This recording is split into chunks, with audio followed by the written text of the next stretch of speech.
This is war fiend. Come on, why am I here? So what's the use of me being a king?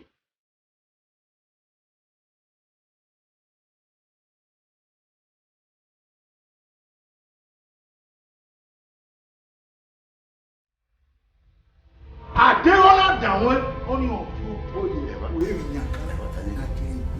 why don't we go to the like what are we ready? Or Davia? And we have your winner. Oh, we have to have with you. He will move. Yeah, you will move. Oh, yes, so. Well, I'm here. Are you even so good? Why are you here? I didn't think you my prince, it's a way do our own session or something.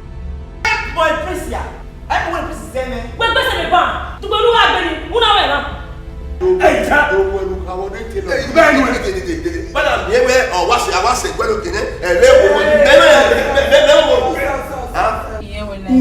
go one day.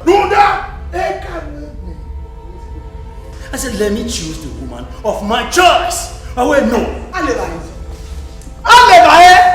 I can watch it after my son. Or what's somewhere. Oh, why are you? Who puts a glass of bar? Who bed one? Where no bad way with Yamu Passia. Everything healthy.